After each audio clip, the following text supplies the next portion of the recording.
하나님의 말씀을 봉독하죠. 신약성경 야고보서 3장 14절로 17절 말씀을 2장 14절로 17절 말씀을 제가 봉독하겠습니다. 형제들아, 만일 사람이 믿음이 있노라 하고 행함이 없으면 무슨 유익이 있으리요? 그 믿음이 능히 자기를 구원하겠느냐? 만일 형제나 자매가 헐벗고 일용할 양식이 없는데 너희 중에 누구든지 그에게 이르되 평안히 가라, 덥게 하라, 배부르게 하라 하며 그 몸에 쓸 것을 주지 아니하면 무슨 유익이 있으리요? 이와 같이 행함이 없는 믿음은 그 자체가 죽은 것이라. 아멘. 이는 하나님의 말씀입니다.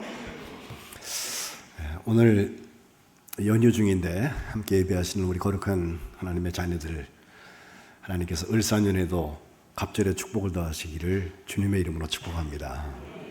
혹시 지금 벌써 고향에 가셔서 혹은 해외여행 중에 계셔서 이 자리에 함께하지 못하고 온라인으로 계시는 분들도 제가 영상으로 인사드립니다. 새해 복 많이 받으시고 하나님의 축복 가운데 거하시기를 다시 한번 주님의 이름으로 축복합니다.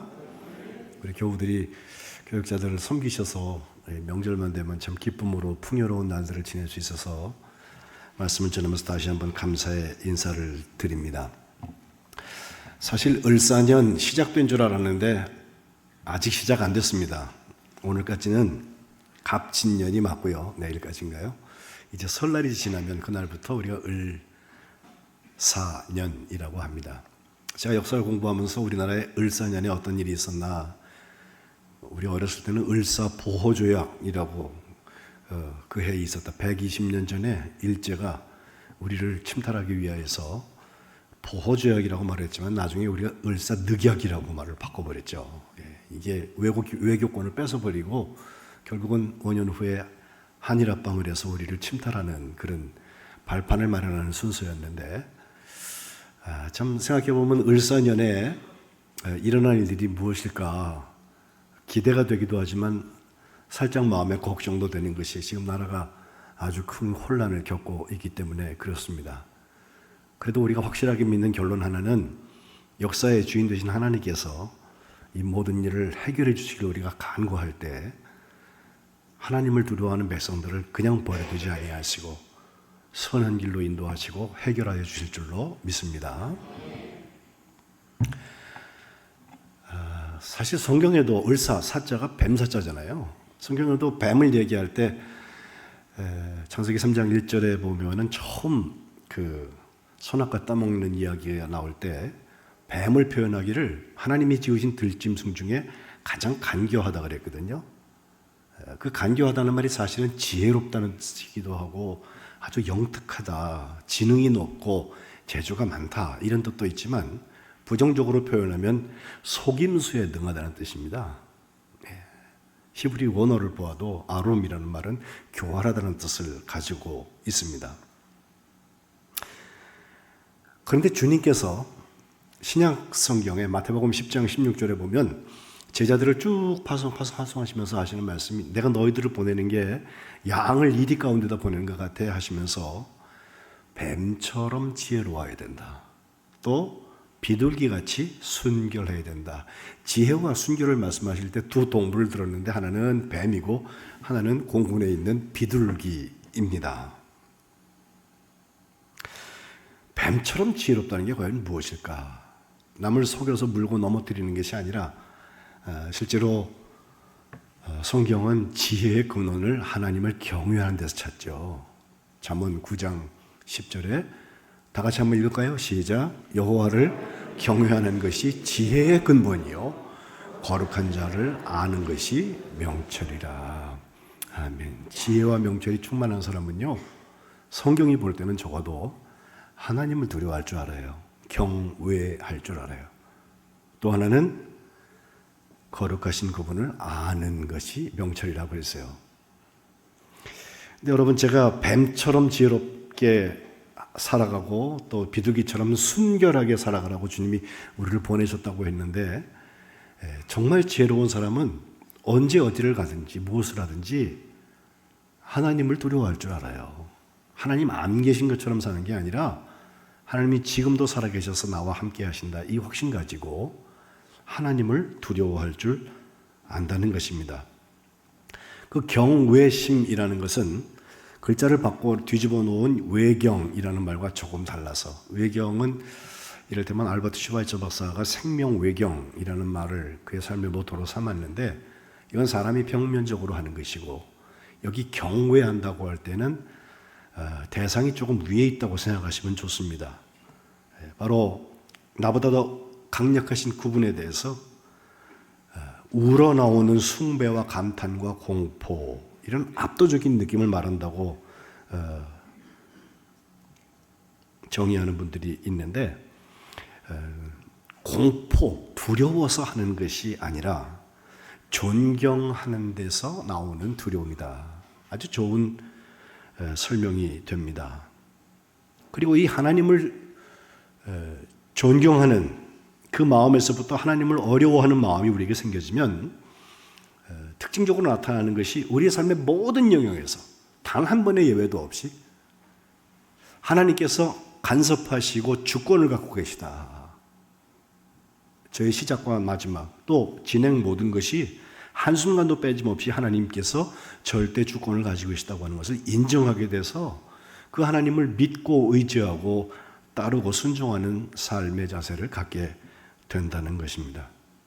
사실 이 경외라는 말에서부터 지혜를 찾고 그 지혜 속에 우리가 믿음의 역사를 이루는 교회 세워나가려고 하는 게 올해 2025년 특별히 을사년을 맞는 우리의 각오라, 기도다, 저는 여러분께 말씀드리고 싶습니다.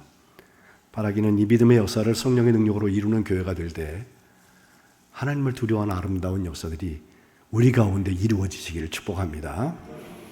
저는 믿음에 대해서 세 가지 중요한 단어들을 늘 말씀을 드리는데, 첫 번째는 저를 한번 따라 하시죠. 변화. 오늘 찬양대가 찬양한 게 예수님 때문에 변화됐다는 얘기잖아요. 그죠? 변화. 믿음은 변화하는 것입니다. 두 번째는 성장. 따라 하시죠. 성장. 믿음은 자라나는 거예요. 예? 다음 세 번째는 열매. 그래요. 변화와 성장과 열매, 이 세 가지를 1년 내내 묵상하세요. 그리고 내년도 또 해바꿈이 일어날 때 내가 얼마나 변화되었나, 또 내가 얼마나 자라났나, 내가 어떤 열매를 하나님 앞에 맺고 있나, 이걸 점검하는 것은 하나님 앞에 좋은 습관입니다. 그 믿음의 특성이기도 하고요. 제가 두고두고 이 말씀들을 여러분께 설명을 드리겠습니다. 그런데 이 변화도 성장도 열매도 다 우리의 행동과 관련된다. 그 행동이 역사라고 하는 것이 지나간 일들을 기록하는 그 역사가 아니고 일하는 현장이라는 거예요. 행동하는 곳이라는 거예요. 믿음은 내가 믿습니다로 끝나는 게 아니라 거기서 시작하는 거라고 말씀드리잖아요. 믿기 때문에 내가 이것도 합니다. 믿음에 의하여서 사랑으로 역사하는 믿음의 열매들이 우리에게 있습니다. 이걸 오늘 여러분하고 잠깐 나누고 싶은데, 제일 먼저 변화의 행동을 먼저 봅시다. 믿음이 변화의 행동이라는 게 무슨 뜻일까? 그 뱀의 생리 중에 보면요, 그 뱀은 늘 자기 허물을 벗습니다. 예? 뱀이 자라날 때 조금만 알에서 까가지고 그 뱀이 자라날 때 보면요, 몸이 커져야 되니까 자기 껍데기를 자꾸 벗는데, 어려서는요 1년에 많을 때는 15번씩, 15번이면 한 달에 한 번씩 껍데기를 벗는 거예요. 그게, 그죠? 그렇게 벗어 나가다가 성체가 되어서도 1년에 한 번은 반드시 뱀은 자기 허물을 벗는데요. 이 허물 벗는 일이 쉽게 생각하시면 안 되는 게, 자기 몸에 살을 떼어내는 거거든요. 허물 벗기 열흘 전부터는 표피의 바깥층이 떨어져 나가면서 몸 색깔이 탁해지고 입술부터 허물이 벗겨지기 시작해서 그거를 떼어내느라고 거친 나무나 바위 이런 데다가 몸통을 비비고 또 허물을 벗어내는 것이 뱀이라는데, 왜 그렇게 어려운 일을 할까? 뱀이 허물을 벗지 않으면 뱀은 죽는데요. 그러니까 살라고 하는 거예요, 그게. 뱀의 생리에서 어쩌면 지혜보다도 더 배워야 될 것은 이게 아닐까 싶어요. 허물을 벗는 것, 이것을 우리가 born again, 다시 났다, 거듭났다라고 하는 말과 연결해서 설명해 볼 수 있는데, 예수님을 만난 다음에 다시 태어나지 않는 것도 기적입니다. 예수님을 만나고 나면요, 그 전과 그 후가 달라지는 게 맞아요. 성경에만 그렇게 되어 있는 게 아니라 우리가 역사를 볼 때에도 2000년 동안 예수님을 만났다는 사람들의 삶이 바뀌어진 것을 보는 거지, 예수님을 만난 사람들이 옛날도 걸치고 새로 오는 것도 걸치고 양다리 걸치고 살아가는 걸 원하는 게 아니에요. 멸망에서 영생으로, 심판에서 구원으로, 죄의 종에서 의의 종으로, 마귀의 자녀에서 하나님의 자녀로 바뀌는 것, 그것이 거듭나는 거예요. 오늘 우리가 교독을 요한복음 3장에 했는데 거기에 나오는 3장 1절부터 쭉 보면 니고데모라는 사람이 나오죠. 유대 관원, 아마 산헤드린 공회원이었을 것으로 보여지고, 그가 한밤중에 예수님을 찾아왔다고 그랬어요. 아마 다른 사람의 눈을 피해서 왔는 시간인지도 모르겠는데, 와가지고 제일 먼저 하는 말이 예수님을 향해서 당신은 하나님께로부터 온 선생인 줄 내가 안다 해요. 당신이 하는 그 모든 표적을 보니까 이거는 하나님께서 함께 하셔서 일어난 일입니다. 하나님께서 함께 하시지 않으면 이런 일이 일어날 수 없습니다. 뭐 그런 좋은 칭찬이라면 칭찬이고 고백이라면 고백이에요. 예수님께서 그 얘기를 듣고 그를 높여주시지 아니하시고 3장 3절에 보면 사람이 거듭나지 않으면 하나님 나라를 볼 수 없다라고 말씀하세요. 거듭난다는 게 뭐냐? 니고데모가 4절에 보면 사람이 이렇게 나이 먹고 늙어버리면 어떻게 다시 태어날 수 있겠나? 두 번째 어머니 뱃속에 들어갔다 나올 수는 없는 거 아닙니까? 이걸 어떻게를 묻거든요. 그때 주님께서 아주 귀한 진리 하나를 말씀하시는데, 사람이 물과 성령으로 나지 않으면 하나님 나라에 들어갈 수 없다. 이 물과 성령으로 나는 게 거듭나는 거라는 거예요. 육으로 난 것은 육이에요. 그러나 영으로 난 것이 영이니 내가 네게 거듭나야 하겠다라고 하는 말을 놀랍게 여기지 말아라. 사람 두 번 태어나야 된다는 것입니다. 하면서 8절에 바람이 임의로 부는데 네가 그 소리는 듣고 있지만 그 바람이 어디서부터 와서 어디로 가는지 그거 모르잖아. 성령으로 난 사람도 마찬가지다. 우리가 인위적으로 하는 것은 아니다 라고 하는 거예요. 이제 더 알쏭달쏭해졌는지 니고데모가 9절에 보면 다시 어떻게 그러한 일이 있을 수 있습니까? 라고 묻는데, 거기에 대한 대답이 성경 전부를 요약한 요한복음 3장 16절이에요. 오늘의 교독한 말씀이죠.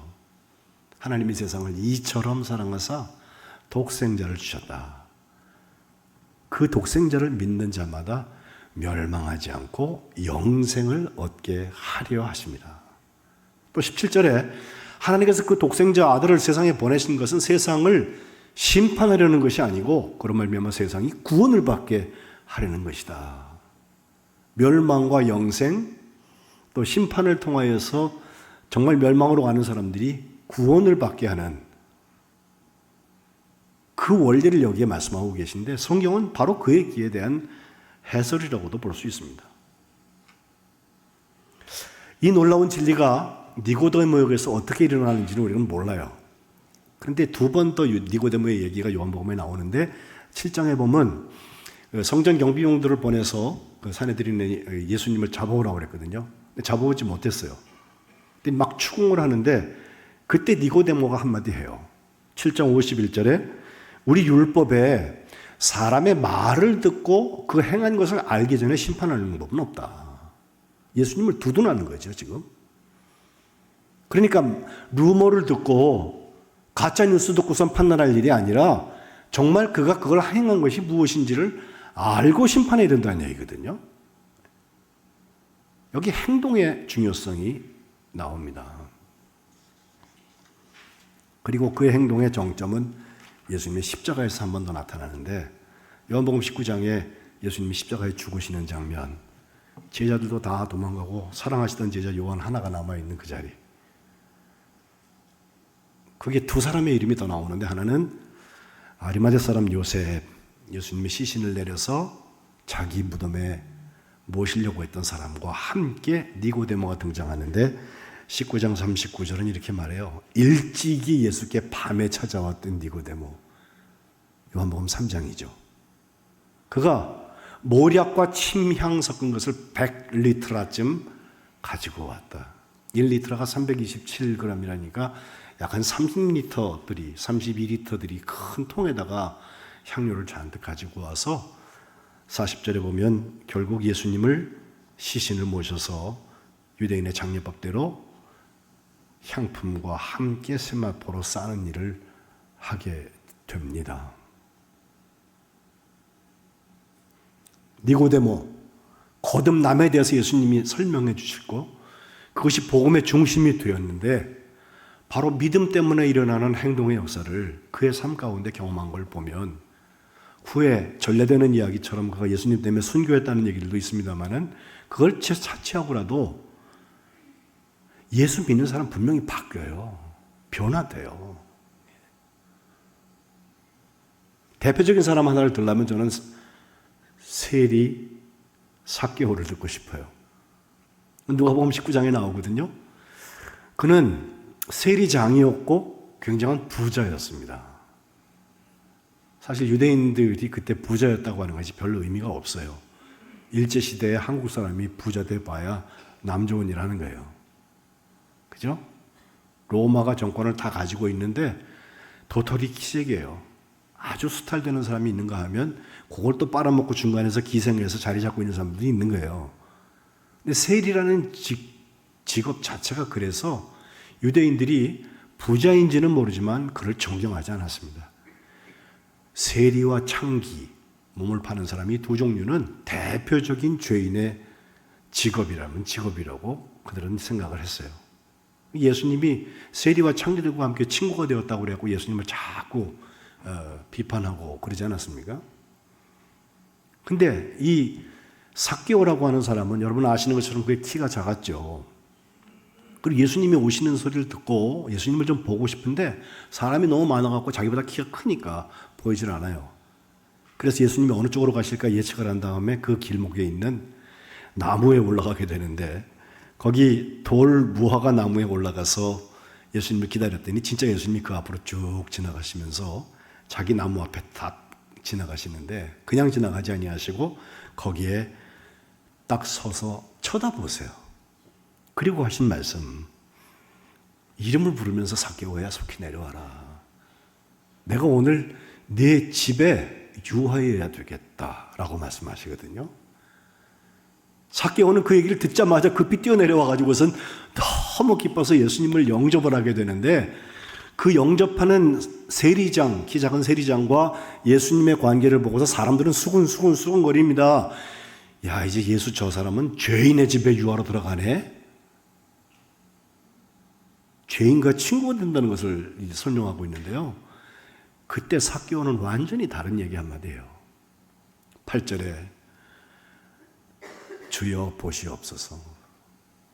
내 소유의 절반을 가난한 자들에게 주겠고 만일 누구의 것을 사취했던 것, 속여서 빼앗은 일이 있으면 네 갑절이나 갚겠습니다. 이게 그의 변화입니다. 주님께서 그걸 보시고 오늘 구원이 이 집에 이르렀다 하시면서 이 사람이 아브라함의 자손이다 하시면서 인자가 세상에 온 것은 잃어버린 저 사람들을 찾아서 구원하려고 온 거다 라고 선언하세요.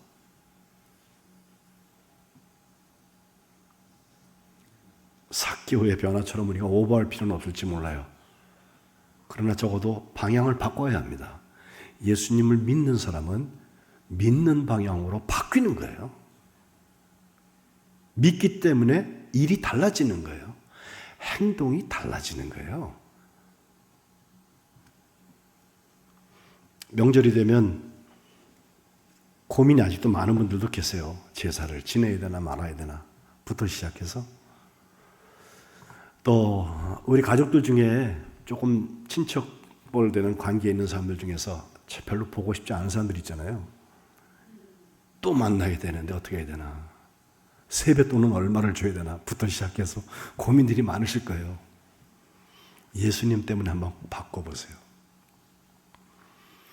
예수님이 나를 사랑하시고 내 죄를 용서하신 것에 대한 확신이 있는 사람들이 어떻게 살아갈 수 있을까, 살아갈 수 있을까에 대해서 한번 머릿속에 그려보세요. 그리고 해보세요. 내가 생각지 못한 평안과 기쁨이 찾아올 것입니다. 그때 하나님의 화해의 역사가 이루어지는 거예요. 바라기는 이 명절을 잘 지내는 동안에 그냥 쉬고 놀고 끝내지 마시고 예수님을 믿는 변화의 역사가, 그 일들이 우리 가운데 이루어지시기를 주님의 이름으로 축복합니다. 두 번째는 변화와 함께 성장이라고 그랬잖아요.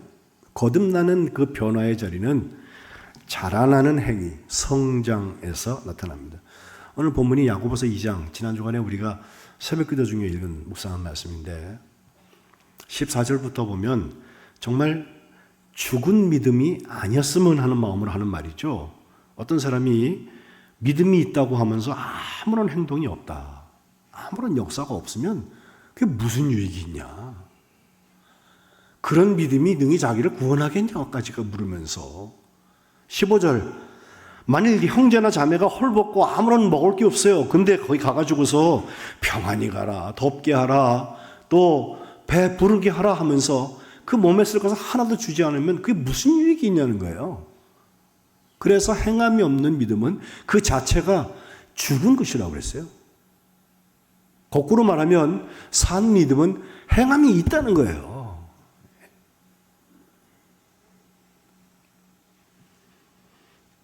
에베소서 4장 13절에 우리가 다 하나님의 아들을 믿는 것과 아는 일에 하나가 되어서 온전한 사람을 이루어서 그리스도의 장성한 분량에 이르기까지, 그 충만한 데까지 이른다, 자라나는 걸 말합니다. 믿음은 성장이 멈춰지는 게 아니에요. 믿음이 또 믿음을 낳고 그 위에 은혜의 역사가 또 생기고, 그냥 나이테만 더하는 게 아니라 해가 갈수록 믿음의 역사가 자꾸 승하고 많아지는 거, 그 간증거리들이 늘어나는 거, 그게 믿음이에요. 1999년도에 노벨 문학상을 탔던 귄터 그라스라는 독일말로 글을 쓰는 소설가가 있는데 양철북이라는 책을 1959년도에 썼거든요. 저 소설이 영화화되어서 되기도 했어요.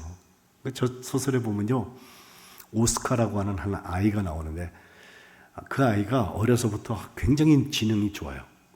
세상을 다 통달하고 알 것처럼 되어졌는데, 저 시대적인 배경이 막 나치 시대, 또 1차 시대전, 2차 시대전 그때거든요. 또 폴란드에서 태어난 그 귄터 그라스가 자기 글을 쓰면서 이 오스카라는 사람이 30살이 되어서 정신병원에서 자기 과거를 돌이켜보던 그런 글의 시작으로 쭉 되어져 있는데, 이 오스카가 3살이 되었을 때, 야, 이 더러운 세상 사느니 내가 더 이상 자라나지 말아야겠다 결심을 해갖고 떨어져갖고 실제로 그의 몸이 크질 않습니다. 근데 그의 머리와 지능은 계속해서 아주 명철하기 때문에 어른의 머리를 가지고 몸은 아이의 몸을 가지고선 계속 살아가는 거예요. 예? 그게 정말 삽개오보다 훨씬 작았던 것 같아요. 97cm 키가 되어져 있고, 그 오스카가 아래의 시각에서 위를 바라보는 그 눈으로 세상의 부조리를 자꾸 고발하는 그런 얘기들이 여기 나와요.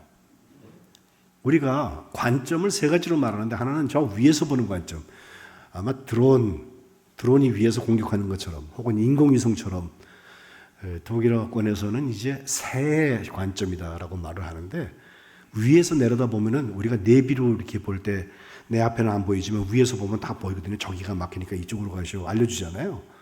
그런 것처럼 위에서 보는 관점이 있고, 또 우리가 보통 보는 이 시각의 관점이 있고, 그 다음에 이걸 독일어는 개구리의 관점이라고 말하는데, 아래에서 위로 올려다보는 거거든요. 어쩌면 양철북의 그 어린아이 같은 그 오스카가 했던 것은 아래에서 위를 올려보는 거였을 거예요. 그래서 세상 사람들이 보지 못하는 것을 보게 되는데, 그의 특징 중에 하나가 양철북 하나 메고선 그 드럼을 막 치면서 특별히 소리를 지르면 그 소리가 아주 괴성이 되어서 유리창이 다 깨져버리고, 이런 초능력을 그가 갖게 된다는 얘기를 거기서 쓰고 있거든요. 물론 소설입니다. 실제로 그렇게 했어요. 지금도 얼마나 많은 오스카들이 우리 세상에 살고 있으며 특별히 그리스도인들이 난 더 이상 잘하지 않을래. 이만하면 좋아. 나는 일할 필요가 없어. 충분히 했어. 라고 생각하는 오스카들이 얼마든지 있다는 거예요.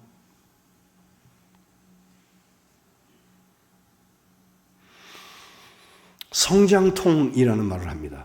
아이들이 성장하면서 의사들은 3살부터 15세까지가 몸이 자라나는 시간이라고 말을 하는데, 몸이 자라나기 위해서 여전히 관절이나 이런 부분에 뼈와 근육, 이 자라남의 속도들이 다르기 때문에 애들이 아프다는 거예요. 자는데 갑자기 아픈 거예요. 아파 하는데 병원 가보면 아무렇지도 않아요. 아무리 조사해봐도 특별한 이상은 없습니다. 자라나려고 아픈 거예요. 자라나려고. 오스카가 안 되려고 나는 여기서 3살에서 나의 자라는 것을 멈춰야 되겠다고 생각하지 않으려고 우리가 할 수 있는 일이 있다면 성장통을 경험하는 거예요.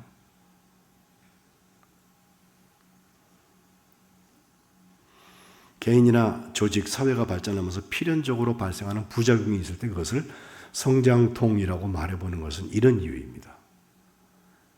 자라나는데 통증이 다 따라갑니다. 그럼에도 저는 자라나기 위해서 꼭 필요한 이야기 하나 있다면 기대하고 시도하라는 거예요.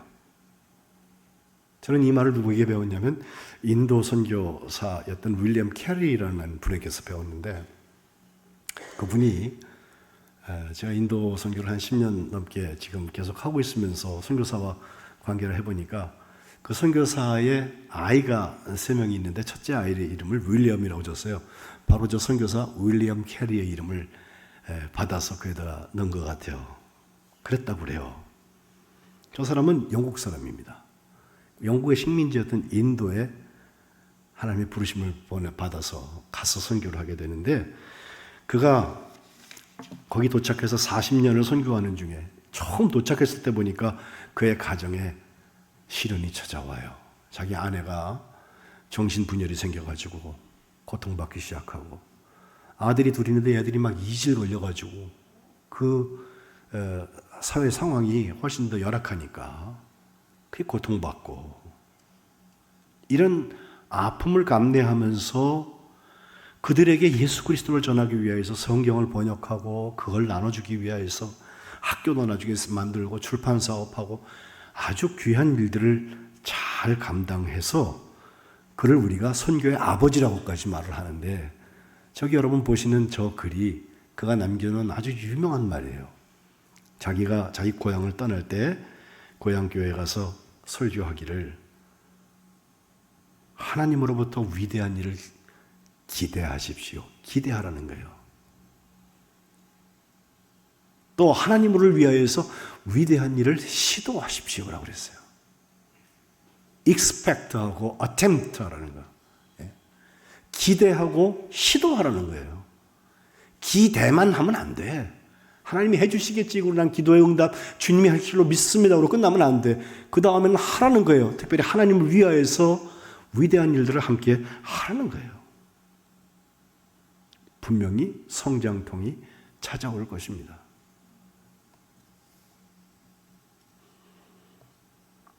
그가 인도에서 40년 동안 이런 도전을 계속하다가 주님의 부르심을 받는데, 그의 묘비에 보니까 태어난 해와 천국 간 해가 기록되어져 있고, 저 윗줄에 보면 가엾고 비천하고 연약한 벌레 같은 내가 주님의 그 친절한 팔에 안겼다. 이 말 한마디 남기고 천국으로 이사 갔습니다.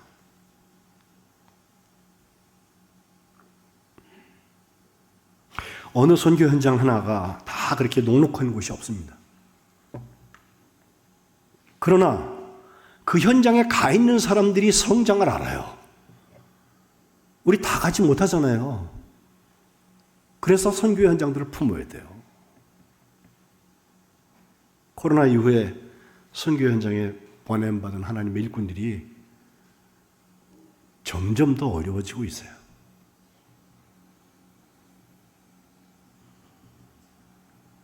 우리가 믿음의 역사를 능력으로 이루기를 소원한다면 그 현장을 품고 기도할 뿐만 아니라 그 아픔이 우리의 아픔이 되고 그 하나님을 기대하고 또 하나님을 위해서 시도하는 아름다운 몸부림을 통해서 믿음의 역사가 이루어지시기를 주님의 이름으로 축복합니다. 이제 마지막은 열매라는 것입니다. 열매 너무 소중하죠. 오늘 본문 이후에도 보면요, 두 사람을 딱 대별시키고 있어요. 하나는 아브라함이고 다른 하나는 라합이에요. 근데 이 두 사람이 비슷비슷한 사람들을 비교한 게 아니에요. 완전히 다른 사람들을 비교하고 있어요. 아브라함은 아시는 것처럼 믿음의 조상이고 족장입니다. 예? 아마 제일 중요한 자리 감투를 쓰고 있는 사람일지도 모르겠어요. 그가 넘어지면 나머지가 다 혼란을 겪을 수밖에 없는 사람이에요.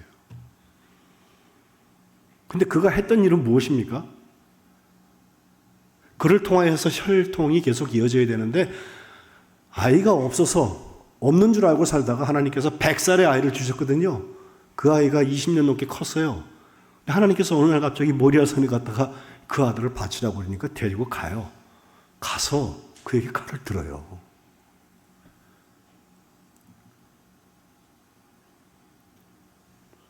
야고보서 2장 21절, 우리 조상 아브라함이 그 아들 이삭을 제단에 바칠 때에 라고 되어 있어요. 반면에 라합이라는 사람은 어떤 사람입니까? 여리고 성으로 들어가려고 그럴 때 여리고 성에 살고 있던 그 성의 기생이에요. 그러니 우리 민족하고는 달라요. 그리고 그의 직업은 몸을 파는 사람이에요. 그런데 그가 한 일이 한 가지 있어요. 우리 정탐꾼이 들어갔을 때 그들을 숨겨주고 그들을 도피하도록 도와줬어요. 그 나라 백성으로 볼 때는요, 아주 못된 송아지가 엉덩이에 뿔난 것 같아. 그죠? 나라를 위하여서는 도움이 전혀 안 되고 오히려 이적 행위를 했던 사람이었을 거예요. 그런데 적이라고 보여지는 우리의 입장에서 볼 때는 하나님께서 그녀의 마음을 바꾸셨는데 그녀도 어떤 일을 했냐? 말씀드린 대로 정탐꾼 사자들을 접대하여서 다른 길로 돌아가게 했을 때라고 25절이 말하고 있어요. 이 두 가지가 어떻게 똑같습니까? 우리는 아브라함처럼 막 자식까지도 드리는 그런 어마어마한 믿음의 역사라고 생각하기 쉬워요. 라합의 이야기가 똑같이 보는 거 한 가지는 행함으로 의롭다 하심을 받았다는 거예요. 행함으로 의롭다 하심을 받았다. 결국 믿음의 열매가 있었다는 거예요.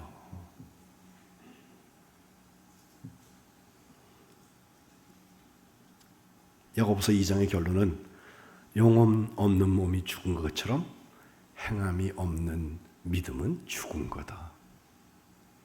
여전히 죽은 믿음은 아무 열매 맺지 않습니다.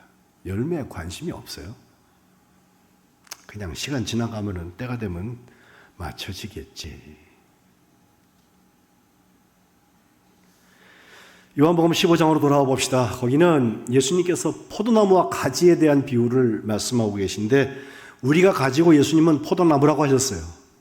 그리고 우리가 가지인 이유는 우리 가지에 포도 열매가 맺혀지기를 기대하기 때문에 가지가 가지라는 거예요. 더 열매를 더 맺게 하기 위하여서 2절에 그것을 깨끗하게 하시는 농부의 마음을 기억하라는 거예요. 그러면서 하시는 말씀이 그가 내 안에 내가 그 안에 연결만 되어 있으면 사람이 열매를 많이 맺는다. 그러나 떨어져 버리면 아무것도 너희가 할 수 없다 말씀하시면서 16절을 가보면 너희가 나를 택한 게 아니고 내가 너희를 택하여 세웠다. 가서 열매를 맺게 하고 또 너희 열매가 항상 있게 하여서 예수 이름으로 무엇이든지 아버지께 구하면 그것이 다 이루어지기를 주님이 원하신다는 거예요. 그리고 이 명령의 이유 하나 있다면 너희가 서로 사랑하게 하려 함이라. 사랑으로 역사하는 믿음에 대한 이야기입니다. 예배 시작에 제가 요한 1서 3장 16절을 읽었어요. 요한 복음 3장 16절과 함께 요한 1서 3장 16절을 같이 읽어야 되는 이유는 여기 있는데 예수님이 우리를 위해서 왜 죽으셨어요? 그것 때문에 우리가 예수님의 사랑을 알게 되잖아요. 그리고 그 다음에는 우리도 형제들을 위하여서 목숨을 버리는 게 마땅하다는 말씀인데 17절에 오늘 야고보서에 있는 말씀과 똑같은 말씀이 나와요. 세상 재물 갖고 형제의 궁핍함을 봐요. 근데 도와줄 마음을 딱 닫아요. 그때 우리가 하는 말은 맨날 똑같죠.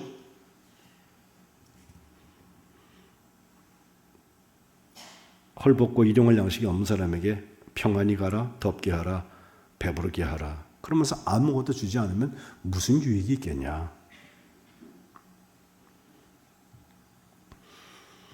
하나님의 사랑이 어찌 그 속에 거하겠냐. 그래서 말과 혀로만 사랑하지 말고 행함과 진실함으로 사랑하라는 거예요.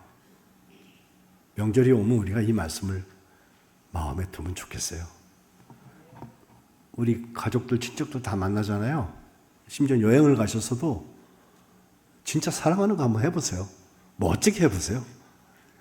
괜찮아요. 확 질러도 괜찮아.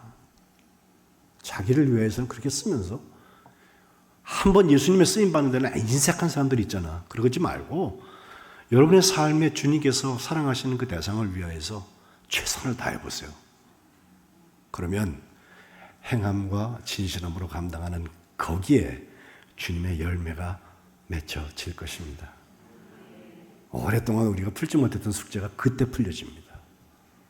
믿음은 변화하는 것이고 자라나는 것이고 열매 맺는 것입니다. 믿음의 역사가 여러분 가운데 함께 하시기를 주님의 이름으로 축복합니다. 기도하겠습니다.